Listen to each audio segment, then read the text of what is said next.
আসসালামু আলাইকুম আর রহমতুল্লাহ বারাকাতু। বন্ধুরা, আজকের ভিডিওটি 10টি গুরুত্বপূর্ণ ইসলামিক কুইজ নিয়ে সাজানো হয়েছে, তাই ভিডিওটি শেষ পর্যন্ত দেখতে থাকুন। আপনার জন্য প্রথম কুইজ।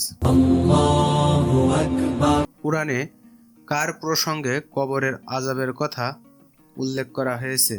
ক. আবু লাহাব, খ. নমরুদ, গ. ফিরাউন, ঘ. আবু জাহেল।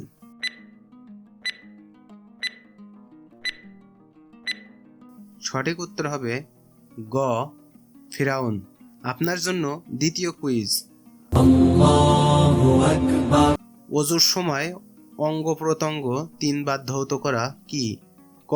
ওয়াজিব, খ. সুন্নাত, গ. নফল, ঘ. ফরজ।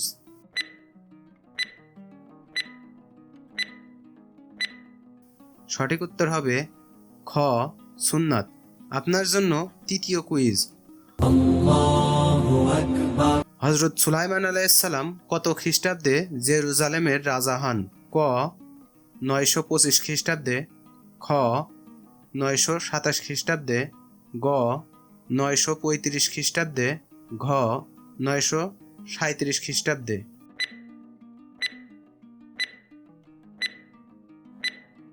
সঠিক উত্তর হবে ঘ. 937 খ্রিস্টাব্দে। আপনার জন্য চতুর্থ কুইজ।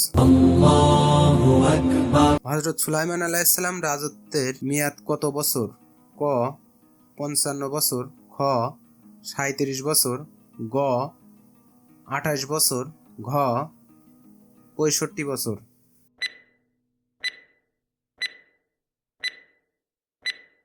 সঠিক উত্তর হবে খ. 37 বছর। আপনার জন্য পঞ্চম কুইজ। কুরআন শরীফে হযরত সুলাইমান আলাইহিস সালামের নাম কতবার এসেছে? ক. 11 বার, খ. 13 বার, গ.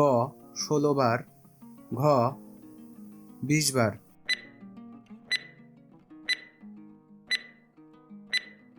সঠিক উত্তর হবে গ. 16 বার। আপনার জন্য ষষ্ঠ কুইজ। দিল্লির জামে মসজিদ কে নির্মাণ করেন? ক. সম্রাট শাহজাহান, খ. সম্রাট আকবর, গ.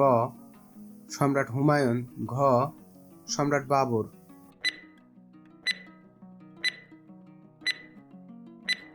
সঠিক উত্তর হবে ক. সম্রাট শাহজাহান।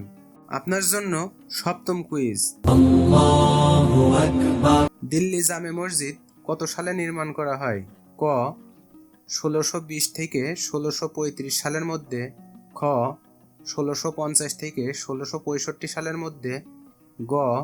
1644 থেকে 1656 সালের ভিতর, ঘ. 1677 থেকে 1690 সালের ভিতর।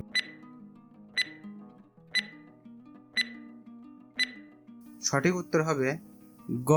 1644 থেকে 1656 সালের মধ্যে। আপনার জন্য অষ্টম কুইজ।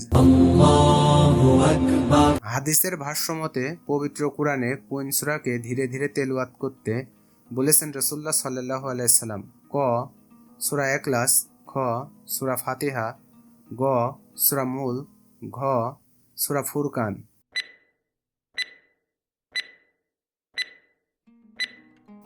সঠিক উত্তর হবে খ. সূরা ফাতিহা। আপনার জন্য নবম কুইজ। কেউ কারোর পাপের বোঝা বহন করবে না কোন সূরার আয়াত? ক. সূরা ইউসুফ, খ. সূরা ফাতিহা, গ. সূরা ইসরা, ঘ. সূরা তাওবা।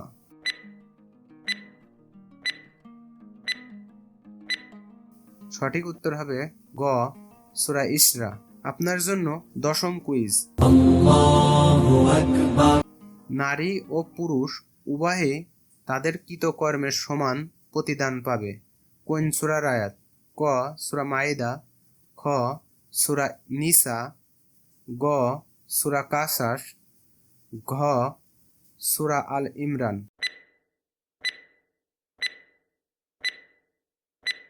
সঠিক উত্তর হবে ঘ. সূরা আল ইমরান।